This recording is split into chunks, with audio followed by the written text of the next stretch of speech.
I bought a Char-broil Advantage grill here at Lowe's for this summer. It's only $250 or so, pretty cheap for stainless steel, though this is kind of thin stainless steel. It's not the 304 stuff. And it's been a pretty good grill. It heats up pretty well. I've gotten it past 650. But I decided that the thing that I wanted that I didn't get is an infrared burner, so I decided to try and put one in. You can get them online. This one is from Blaze, for Blaze brand grills, for like 75 bucks or so. So decided to get one and try and put it in here. So real quick, show you what I did. So first you have to, it'll plug right in if you open up the metal enough for it to fit. So here's the pieces that I had to remove. So this was on the firewall there. So I just used a Dremel and some cutting discs. You can see I went through quite a few, shrunk down, but just the regular old heavy duty cutting wheel on a Dremel. So you can see the Blaze burner is significantly larger than the little tube burners that come with the Char-broil. But so with the Dremel, you can just come in here and mark kind of where you can fit your finger in and feel where the nozzle is. And of course, you're messing with the grill, so turn off the gas, and it's not my fault if you blow yourself up or something. But just use the Dremel and open up that hole. So I cut out this square piece, and then there's a second layer underneath it. I just took some tin snips and kind of opened that up as well. You can see where the nozzle is. So I just snipped them and folded it back a little.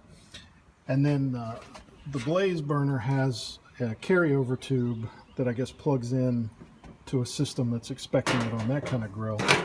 The carryover tubes on the Char-broil here are very different, and so I'm probably not going to do anything for ignition. I might hook up electronic ignition, but I wonder that might melt.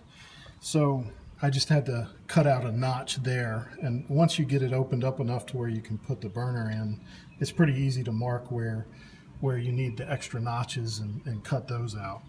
So this was the part on the firewall that I had to remove, and then this was the little piece from the stand. So here you can see on one of the full ones that the tube burner kind of rests on that little sticking up piece, and that kind of impacted where the Blaze burner fit. I needed to trim off the front piece, so you can see the stainless steel sticks out, a quarter inch or so past the nub that's sticking up, and on this one I just cut it flush. So once you've done all that, you can take the burner and just tip it back, get it over where it's supposed to go on the nozzle, and as long as your openings are in the right place, then it'll lay right down and work just fine. Now, again, I mentioned the ignition. I still need to figure something out for it, but right now I'm just going to use one of these guys. So here, real quick, I'll turn it on and light it up.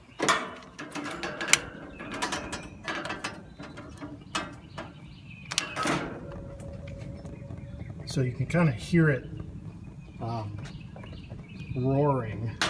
You can't really see the flame, at least during the day, on it, but it's already pretty hot. So it seems to work fine. Hopefully it doesn't warp the rest of the grill.